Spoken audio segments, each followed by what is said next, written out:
Welcome to Homebuyers School, brought to you by Brookfield Residential. So hello and welcome to another edition of Homebuyers School. I'm Carl Ye. This is Cory McDonald, Community Manager with Brookfield Residential. And today the question that we're going to answer is about lots. And for me, one of the things I'm always wondering is, when I'm buying a house, whether it's a new one or a resale, am I buying the house? Does the lot included? Is it and the land that it sits on? Is that mine too, or is that a completely different buy? And how does that affect the purchase? Again, really good questions. A lot of it depends on the actual style or the type of home that you are buying. So what we refer to as single family homes, or estate or move up estate, bare land homes is kind of the technical breakdown of it. Is basically saying you own the land, crown land, pin to pin.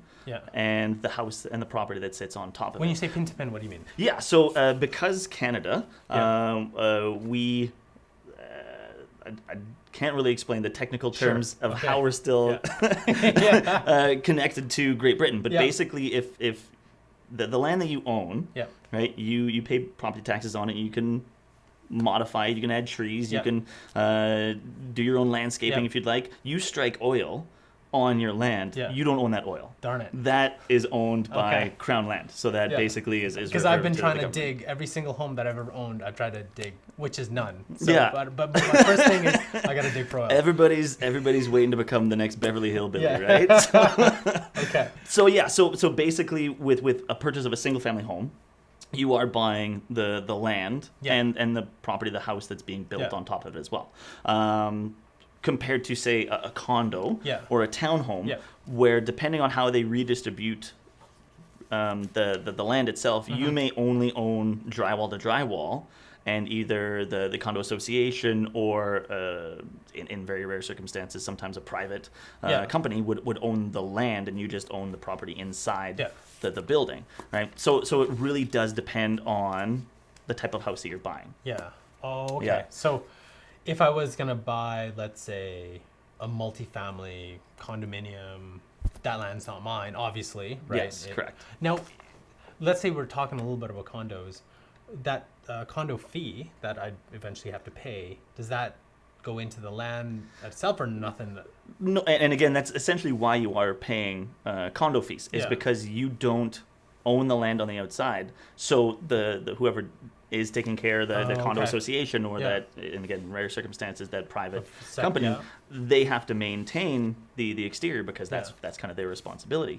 Those condo fees does go into contributing to pay for those costs, though. So snow removal for the landscaping, insurance, as well as maintenance on the exterior of the home.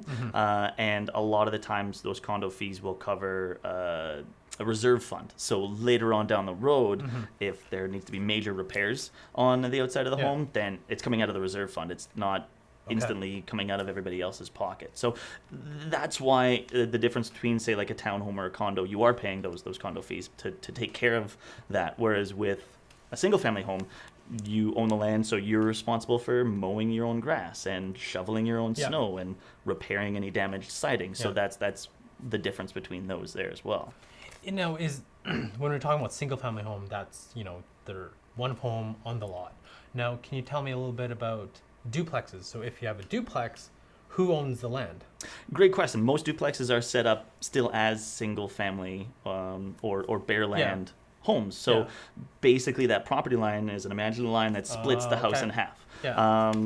So it's built as two houses, and they do have a little bit of a connection in the middle with the exterior of the home, but that imaginary line would split it right up the middle. So you still own that land? You still own that land. Side. Exactly. So as far as fencing, you can still do a fence on your property, even if your neighbor doesn't want to, right? But you can still do a fence on that property line because it is split down the middle. So and I've seen those awkward places where you have a duplex and then you have one side that's really well kept and the other side's kind of like a little run down, but it really doesn't matter because that person owns that land and that house at the same time. 100%. So unfortunately, unless you're in specific neighborhoods, a lot of gated communities, they will, in that purchase agreement, they'll state you have to keep the outside of the home at some form of maintained exterior. But a lot of the times, if it isn't in one of those specific neighborhoods, all you can do is just knock on your neighbor's door and ask them to take better care of their stuff. No used car parts in the front lawn or something like that. When we go into selling our property, especially like that's kind of one of the things that you think about too, when you buy a house, Absolutely. eventually you're going to sell. I'm sure the price obviously is tied to the lot and the land, right? With the house and the lot at the same time, right? Absolutely. So when you are ready to sell, how do you go about calculating that price? Do you include the lot with it? Like, is there a separate price for the lot and the house, or it's kind of combined? No, there's definitely going to be a difference between, a 40-foot wide lot on a corner overlooking a scenic view versus something in the middle of a staring onto an intersection or something like that, right? Yeah. So a lot of the times, especially with resale, you will see a difference in price depending on is it a corner lot? Does it have even the orientation north and south facing? Because of here in Calgary where the sun is primarily south a lot of the times, a lot of people want to have that south or west facing backyard. So if you're spending time on a patio or in your backyard, you're getting a lot of that sunlight in the afternoons and the evenings when typically most people are outside. If you're right beside a sewage plant, that could have a negative effect on the lot specifically. So even with a brand new build, there will be assessed premiums on those lots depending on certain location. 100%. So I guess I'm just going back to the selling part too, is that let's say your house is pristine, but you kind of messed up the lot itself.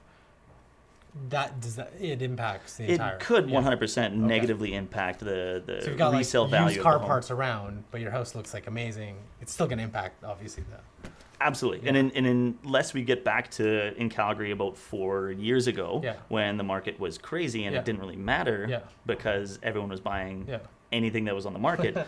It's a lot more of a level market right now. So if your home is disheveled, then it's going to have a disheveled price associated with it, right?